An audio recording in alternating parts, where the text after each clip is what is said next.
Hello जी, मेरा नाम है ज़ख्मी मोहसिन और आप देख रहे हैं मेरा यूट्यूब चैनल। आज की इस वीडियो में मैं डिस्कस करूंगा कि दुबई के अंदर आप आ तो गए हैं, उसके बाद आपने ड्राइविंग लाइसेंस अगर लेना है तो उसके क्या क्या प्रोसेस हो सकते हैं और किस किस तरह आप ड्राइविंग लाइसेंस हासिल कर सकते हैं।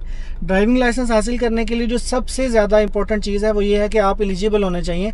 और जो भी इंसान यहाँ पर वर्किंग के लिए आ रहा है वो डेफिनेटली एलिजिबल है, तो वो यहाँ पर वर्किंग के लिए आ रहा है। तो जैसे ही आपको कोई वीज़ा लगता है तो आप एलिजिबल हो जाते हैं ड्राइविंग लाइसेंस लेने के लिए। इसके लिए कोई ख़ास हार्ड एंड फास्ट रूल नहीं है। आपके पास अगर कोई वीज़ा है, यानी आप विजिट वीज़े पे हैं, इसके अलावा कोई भी वीज़ा है, एम्प्लॉयमेंट वीज़ा है, फ्रीलांस वीज़ा है, या फिर कोई भी ऐसा वीज़ा या आप अपना बिजनेस कर रहे हैं, तो आप यहाँ पे ड्राइविंग लाइसेंस के लिए अप्लाई कर सकते हैं। वैसे तो 3 स्टेप्स हैं जिनके ज़रिए आप इजीली ड्राइविंग लाइसेंस हासिल कर सकते हैं। सबसे पहला स्टेप है कि आप किसी भी इंस्टीट्यूट में जाके आप रजिस्टर होते हैं, फिर आप क्लासेस लेते हैं और एट द एंड आपको लाइसेंस मिल जाता है। लेकिन लाइसेंस लेना इतना आसान नहीं है जितना कि आसान मैंने आपको 3 स्टेप्स में बताया है। अगर आप इस वीडियो को मुकम्मल देखेंगे तो आपके हर सवाल का जवाब इस वीडियो के अंदर ऑलरेडी मैं दे चुका हूँगा। लाइसेंस लेने के हवाले से अगर इस सारे प्रोसेस को हम डिटेल में डिस्कस करें तो इसका सबसे पहला है कि आपने डायग्नोज करना है कि आपको किस तरह का लाइसेंस चाहिए। फॉर एग्जांपल, आपको मैनुअल ड्राइविंग के लिए चाहिए, आपको अपने पर्सनल यूज़ के लिए चाहिए, आपको बाइक का चाहिए, या आपको हैवी व्हीकल के लिए चाहिए। तो मेरे ख्याल से ये चीज़ आप के लिए डायग्नोज करना बहुत ज़्यादा मुश्किल नहीं होगा, क्योंकि आपको पता होगा कि आपको लाइसेंस किस मकसद के लिए चाहिए। अब ये तो आपको पता चल गया कि आपको लाइसेंस किस लिए चाहिए। मैं अपनी मिसाल लेता हूँ कि मैंने लाइट मोटर व्हीकल का लाइसेंस लिया है, तो मुझे पहले से पता था कि मुझे ऑटोमेटिक गाड़ी के लिए ही लाइसेंस लेना है।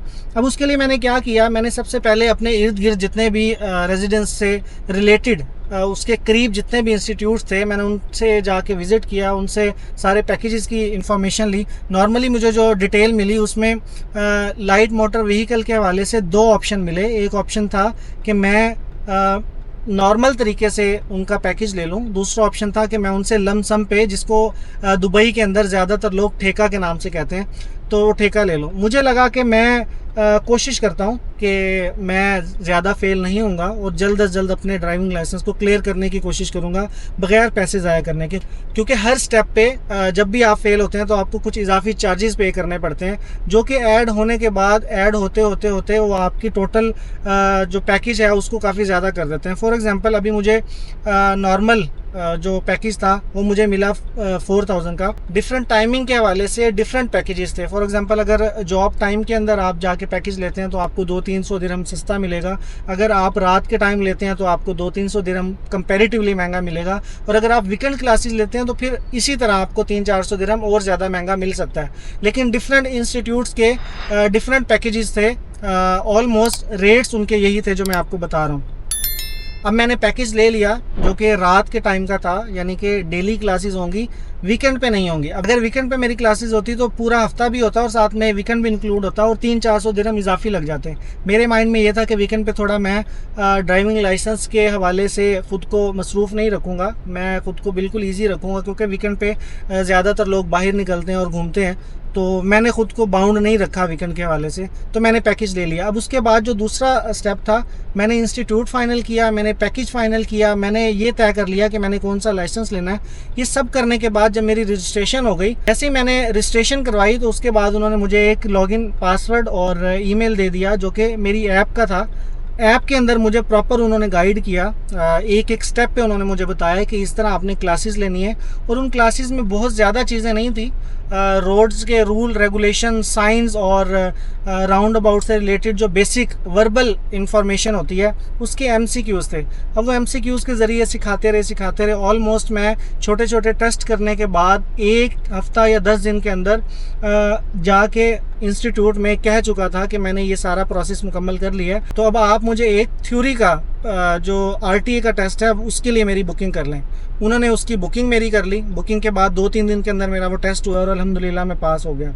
यहाँ तक मेरा एक स्टेप मुकम्मल हो गया। अब मैं आपको थोड़ा डिटेल में बताऊँ तो फर्स्ट स्टेप में हम थ्योरी, सेकेंड स्टेप में हम प्रैक्टिकल, और प्रैक्टिकल के बाद हमें जो वो एग्ज़ाम लेते हैं वो एग्ज़ाम हमारा कच्ची ट्राई, जिसको हम नॉर्मल आम ज़बान में कहते हैं, लेकिन वो इंस्टीट्यूट की तरफ से एक छोटा सा एग्ज़ाम होता है जिसको हम असेसमेंट टेस्ट भी कह सकते हैं, जिसमें ये होता है कि वो आइडिया ले लेते हैं कि हम इस काबिल हैं कि हम जो मेन RTA का टेस्ट है, जिसकी मालियत थोड़ी ज़्यादा होती है, जिसकी फ़ीस थोड़ी ज़्यादा होती है, वो लेने के काबिल हैं। अगर हम इस काबिल हैं तो फिर वो हमें वो पास कर देंगे, वरना फिर हमारी 1-2 क्लासेस जिन क्लासेस में हमारी थोड़ी कमी बेशी होगी वो दोबारा से रिपीट करवाएंगे। उसके इजाफी चार्जेस हमें पे करने पड़ेंगे। नॉर्मल में जो हम ठेका लेते हैं उसमें वो तय कर लेते हैं कि इतने इतने पैसे आपने देने हैं, बाकी पास करवाना हमारी जिम्मेदारी। आप इतने इतने टाइम के लिए रिपीट कर सकते हैं, यानी कि अगर फेल हो जाते हैं तो आप दोबारा एग्ज़ाम देंगे, हमें पैसे कुछ नहीं पे करने पड़ेंगे।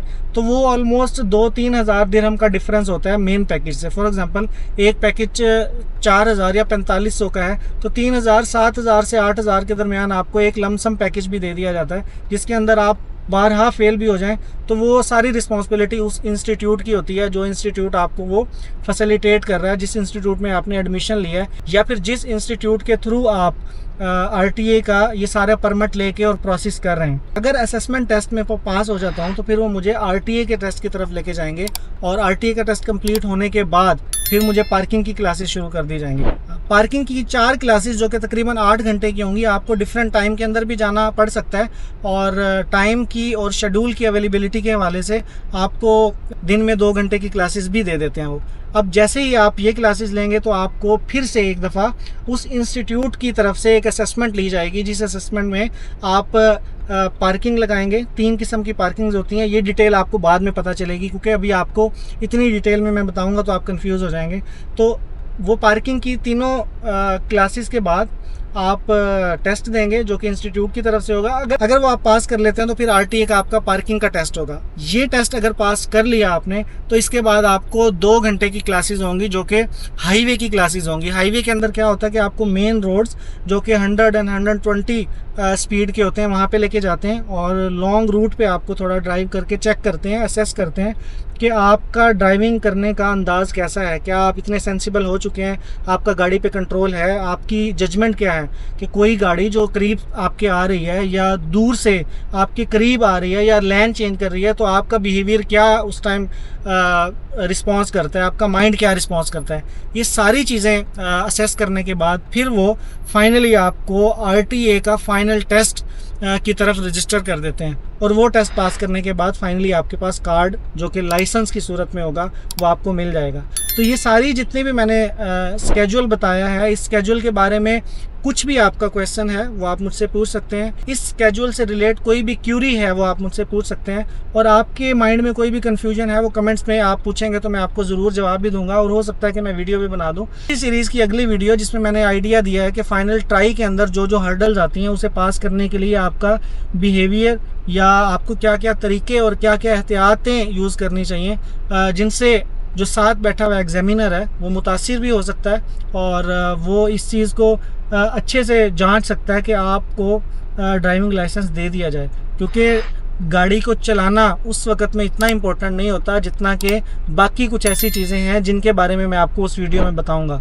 तो उस वीडियो को देखने के लिए इसी प्लेलिस्ट की एक और वीडियो है, उसको देखें, आपको आइडिया होगा कि आपको जो जो हर्डल्स आ रही हैं उनको आप कैसे दूर कर सकते हैं। ख्याल रखें अपना। Thank you. अल्लाह हाफिज़।